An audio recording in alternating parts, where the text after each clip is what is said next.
Major funding for KPBS Evening Edition has been made possible in part by Anderson Plumbing, Heating and Air, proud to support the mission of KPBS and privileged to serve San Diego clients. Anderson Plumbing, Heating and Air, helping homeowners maintain drain, heating, and cooling systems since 1978. And by the Conrad Prebys Foundation, Darlene Marco Shiley, and by the following.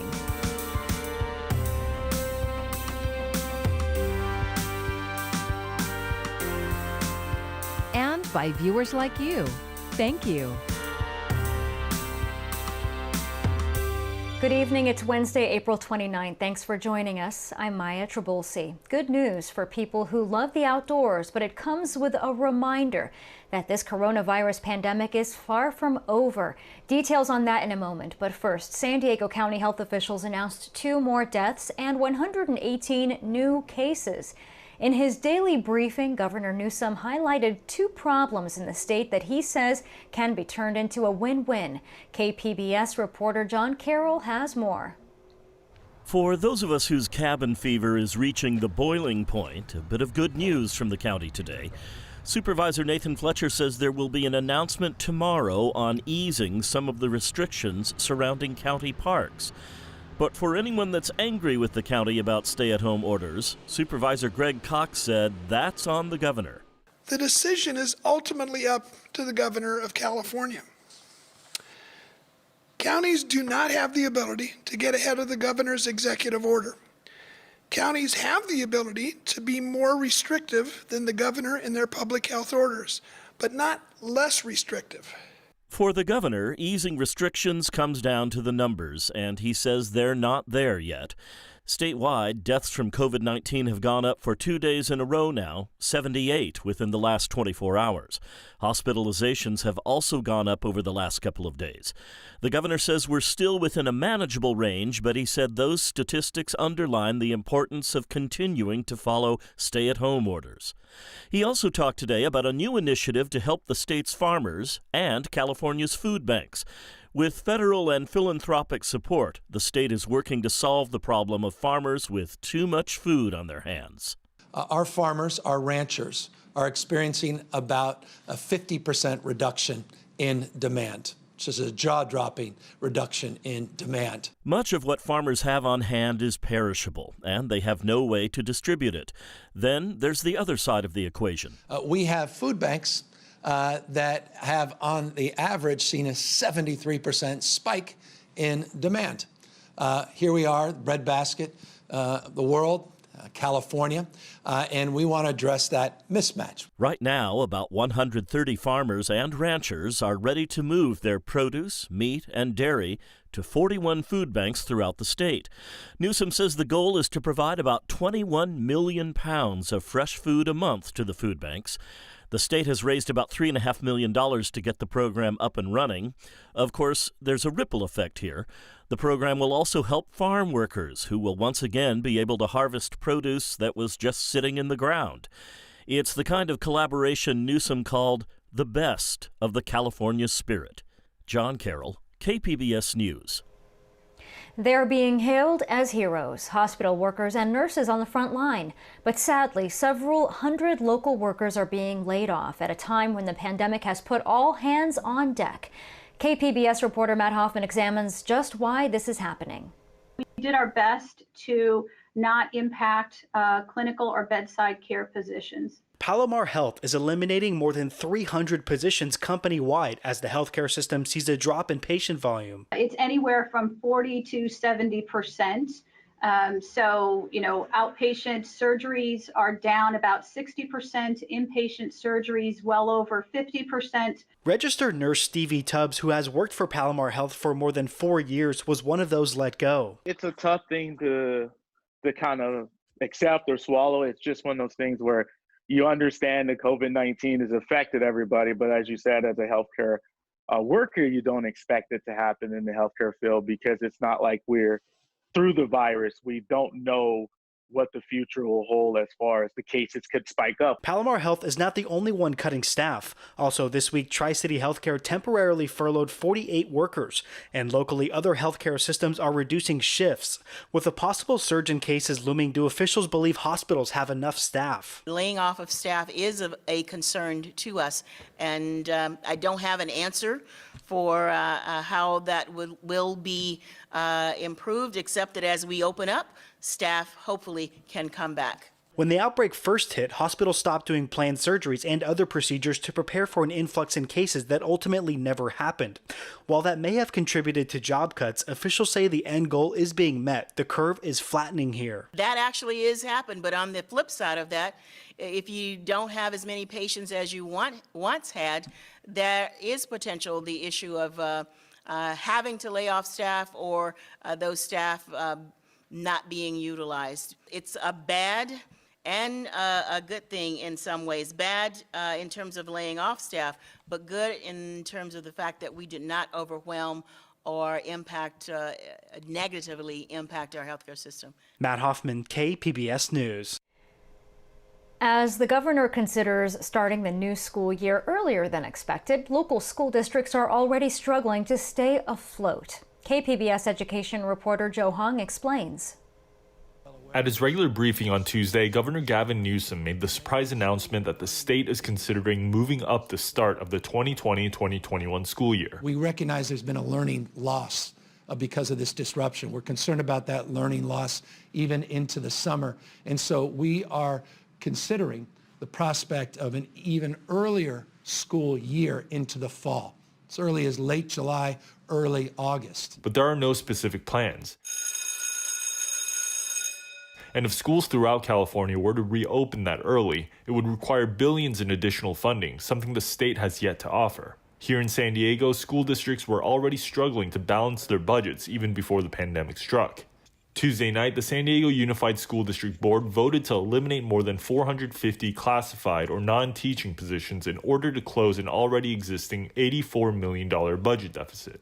However, Superintendent Cindy Martin said all employees that receive layoff notices will be hired back into different positions before the next school year starts. As always, it's important to distinguish between people and positions. Of the 458 positions being eliminated, some 130 or 30% are vacant. We do not anticipate any employees will find themselves unemployed as a result of this action. What will happen instead is that 180 special education aides will be offered newly created jobs. Also, Martin says the district is rescinding the layoff notices for 25 transitional kindergarten teachers because of added needs due to the pandemic. Joe Hung, KPBS News.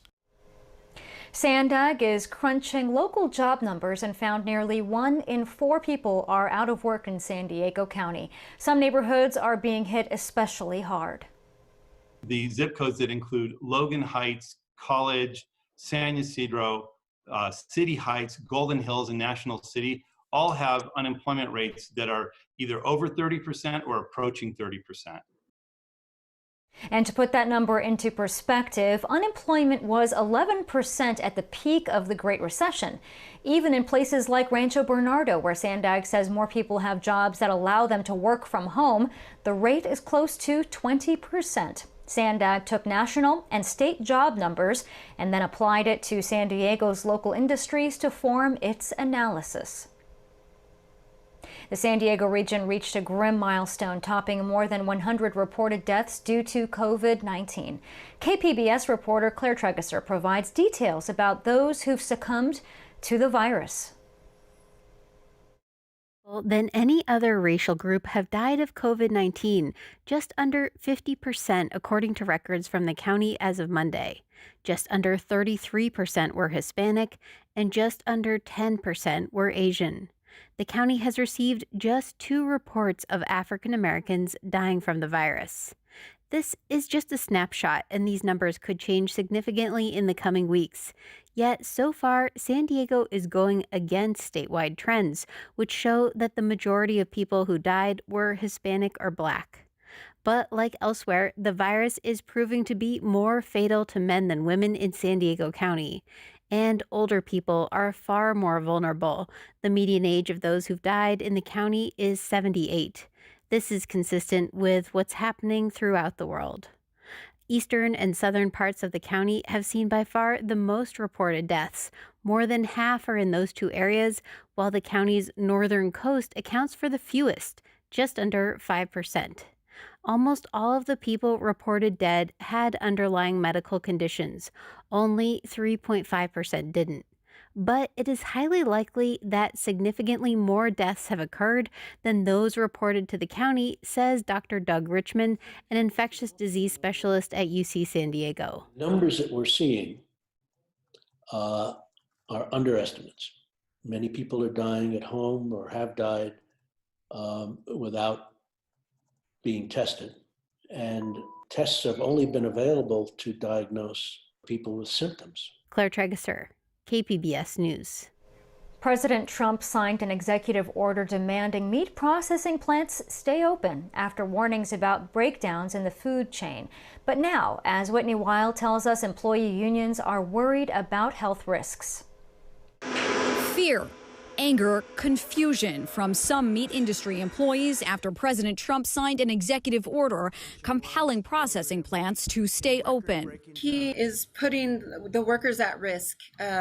This is reckless and irresponsible of him to do this. The White House says the order ensures the food supply chain stays intact, a response to meat executives and farmers who say they may have to euthanize millions of animals due to plant closures. Right now, we're definitely in survival mode. The debate comes as data from January to March shows the United States economy shrank for the first time in 6 years. We had the strongest economy anywhere in the world, and I hope we're going to be back there again.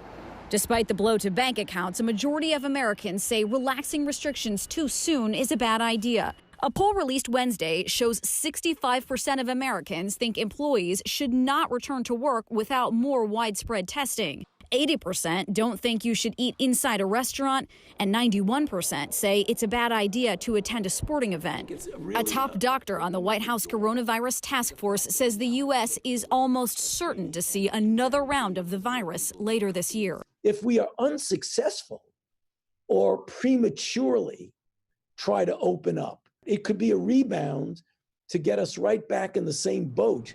It's not going to disappear from the planet. In Washington, Whitney Wild, KPBS News.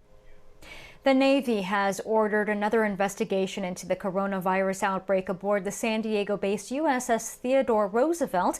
The decision delays a potential reinstatement of the ship's commanding officer, Captain Brett Crozer. Today, sailors who had moved ashore in Guam began returning to the aircraft carrier. All underwent quarantine and tested negative for the virus twice. And as of yesterday, the Roosevelt had 940 active COVID-19 cases, with 29 sailors recovered. Hospitals in San Diego's border region are asking federal officials for help. KPBS health reporter Taryn Mento tells us they are asking for health screenings at the border and mandatory quarantine for suspected positive cases. The requests come from Scripps Health and Sharp Healthcare, which have facilities in Chula Vista. The San Diego Union Tribune first reported the facilities sent a letter just yesterday to the federal health and homeland security agencies. The hospitals say they're seeing more patients at their South Bay facilities compared to their other locations. Scripps Health CEO Chris Van Gorder says about half of its COVID patients and of Sharp's are at their Chula Vista hospitals. So we know something's going on in South County.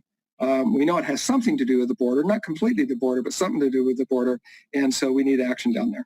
He says an estimated 250,000 Americans live in Baja California, and many regularly cross the border.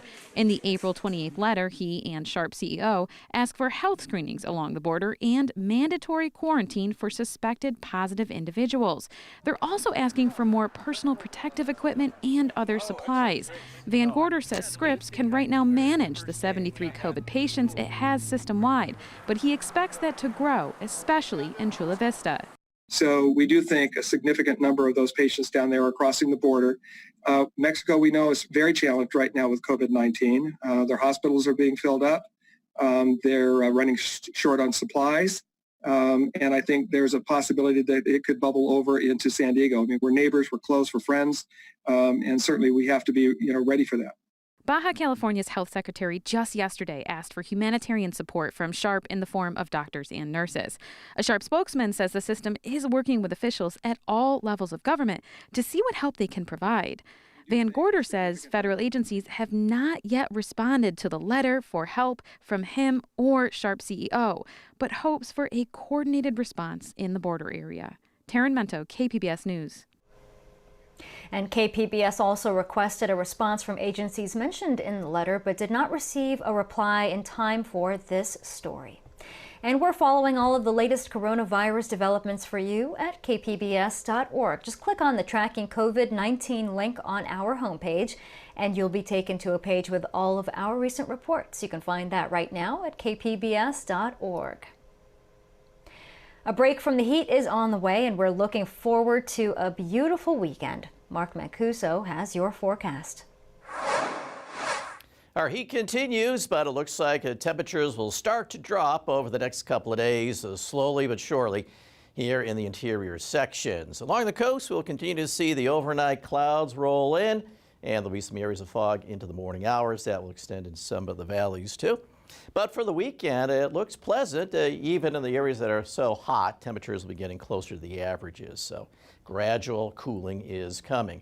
Well, we still have the heat warnings here in the San Diego deserts into the Coachella Valley and out across portions of the deserts here. So that continues into Thursday afternoon and Thursday night.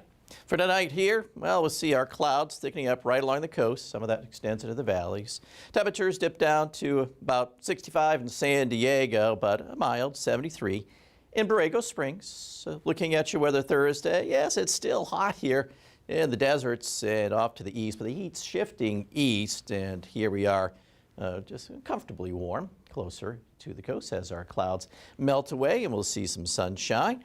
Oceanside 75, El Cajon hits 83, Mount Laguna is at 70, and Borrego Springs up there in the triple digits. Now over the weekend, well, the ridge shifts east, so temperatures will be drifting down closer to the averages. And then next week, the high pressure builds back in. We'll get an offshore flow, so it looks like warm again by Tuesday and Wednesday, maybe some wind too. So here's a look at our forecast. Clouds in the morning, sunshine in the afternoon, pleasantly warm here. Temperatures in the mid-70s. Inland areas, there may be some clouds around in the morning hours, but then partly sunny skies. Temperatures hovering in the low to mid-80s. And then as we take you to the mountain areas, it should be comfortable. And in the deserts, not as hot as we take you into the weekend. For KPBS News, I'm meteorologist Mark Mancuso. Dental offices around California have been dark since the middle of March because of strict social distancing rules. KPBS reporter Eric Anderson says dentists face some changes when they are allowed to reopen. Dan Roberts has a periodontal practice in Encinitas. He's looking forward to seeing patients again, but he knows it'll be different. Roberts says the best way to beat COVID-19 is to keep it out of the office. And that's where we do the questionnaire over the phone. We take a temperature outside before the patients come into the office. We have them wash their hands with hand sanitizer before they come in. COVID-19 is spread in the air, and some of the high-speed tools like drills and scalers create aerosols that can carry the virus. Roberts and his staff will wear masks, medical scrubs, and gloves to prevent transmission. They also plan to use specialized tools like this ISO-light for surgical procedures. These little holes work as suction and also has a light. Very cool. So it makes a dark hole light, it creates a barrier, and it creates suction. Roberts is currently only taking emergency patients. He's eager to begin seeing patients again because he's still paying bills to get ready for the new normal, but his incoming revenues have stopped. The new tools and processes won't go into effect until the California Department of Public Health clears the way to reopen for more regular procedures. Dentists would also like a little peace of mind about their patients, and that can only happen one way. And then we also would like to test patients to make sure patients don't have the active virus currently, which is an antigen test, as well as being able to do an antibody test to see if they've been exposed. Nagy says dentists want to get back to serving people, but they know they have to do it in a way that protects themselves, staff, and patients. Eric Anderson, KPBS News. And it appears some hairstylists are cutting corners and going underground to stay in business.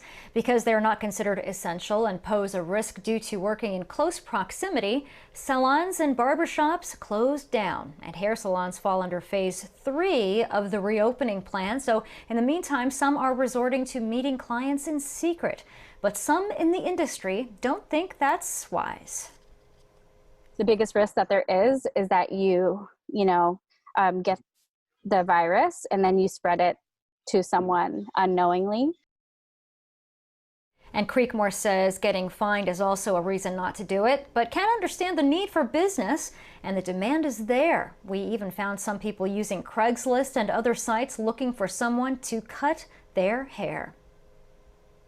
Costco will soon require shoppers at its stores across the country to cover their faces. And starting on Monday, customers must wear face coverings at all times in the store while maintaining social distancing. Exceptions will be made for children under 2 years old and those with a medical condition. North Park's weekly farmers market is returning tomorrow, but with restrictions. It will offer essential groceries from 3 to 6 p.m. 6-foot social distancing will be enforced, and it will be a no-touch market, so shoppers will have to point to the produce they want and have the vendor prepare it for them. Every city in the county can be defined by its own trials when dealing with the consequences of a locked-down community and economy. Following 2 weekends of protest in Encinitas, the city voted to open one beach to the public. I talked with Mayor Catherine Blakespear about phase 1 of lifting some coastal restrictions. Mayor Blakespear, thank you so much for joining me. Well, I'm happy to be here. Thank you for inviting me. And you had very little notice when the county announced that ocean activities would be allowed starting this week. And as a result, Encinitas voted to open Moonlight Beach to the public for exercise only. And I know that you felt a little less than prepared for that decision. Did you feel that it was time to do that? Well, what we're trying to do is find that right balance between protecting the public's health and allowing people to access the outdoors in these beautiful spaces that we're so lucky to live right next to. I mean, the reason we need to be reopening is because we're going to be in this for the long haul. It will be many months, and so we have to find a way to live with it. It has to be sustainable. We thought that we could handle Moonlight Beach in terms of staffing, messaging, lifeguards. There's a whole operation that goes into managing a public beach. But in terms of opening just one beach, do you feel that that would create more dense crowds, which is the reason that beaches were closed in the first place? Well, that's the only beach that's wide enough to accommodate entrance and exit. It's a huge wide open beach in terms of how you get onto it. And then there's a lot of water and a lot of sand right there. So every other beach access point that's under the city's control, you access from a narrow either staircase or pathway. So we are hoping that the county will, or the state will open its beaches, because in Encinitas, we have 6.5 miles of coastline, and half of that, the section in Cardiff, is managed by the state. So those beaches, Seaside, San Elijo, those remain closed. So unfortunately, yes, there is more pressure on the one that's open, but we don't make that decision for the state. They make it themselves. And just as you mentioned, half of the beaches in Encinitas are controlled by the state. How will that help you gauge what's safe for the beaches under your control? Well, we're doing the perpetual evaluation of whether people are following the social distancing guidelines. It's physical distancing, really. So keeping active, not creating a lot of conflicts, or basically protesting and saying, I'm coming down here with my family and all of my friends and all of my teenagers, and we're going to camp out here and refuse to move. I think if we saw a lot of defiance like that, we would feel that we were unable to control it. I mean, you have to remember that the county has tasked each city with enforcing and managing this crowding. So if we feel that we can't do that, then we would need to close it. What are the concerns specific to your city? I have been working on a number of different things within the city related to how we're handling people who are unsheltered and don't have a place to stay at home, like homeless people. And then also our small business community, which is really hurting, wanting to get back open. Every business I talk to is committed to maintaining social distancing. We also have nursing homes. We have more than 1,000 beds in our city of of that type of congregate care. And people become restless inside the facility. They haven't had visitors come, but also there's very much a concern about something spreading in that environment, so that there is a really strong tension among that community, I think, about what is the right balance. Those are the conversations that I'm involved in and that are swirling around me. Mayor Catherine Blakespear, thank you so much for your time. Well, thank you. Now, as a reminder, here is a look at the beaches that are open and those that still remain closed. Remember, parking lots are still shut down, and sitting or lying down on the beach and gatherings are not allowed anywhere. For more information, you can go to our website, kpbs.org. Sing along or shed a tear. This next story may have you doing both. I'm only one call away. I'm only one call away. Well, hope this brought some joy and cheer to you. Oh, that's awesome. That's Deputy Roland Garza serenading seniors living alone in San Marcos and in Poway. And as you can see, some sang along, some cheered, while others had tears in their eyes. And it's a touching, sweet moment. It is all part of the department's volunteer You Are Not Alone program. Awesome. And you can find tonight's stories on our website, kpbs.org/evening edition. Thank you so much for joining us tonight. I'm Maya Trabulsi. Have a good night. Major funding for KPBS Evening Edition has been made possible in part by Anderson Plumbing, Heating and Air, proud to support the mission of KPBS and privileged to serve San Diego clients. Anderson Plumbing, Heating and Air, helping homeowners maintain drain, heating, and cooling systems since 1978. And by the Conrad Prebys Foundation, Darlene Marcos Shiley, and by the following: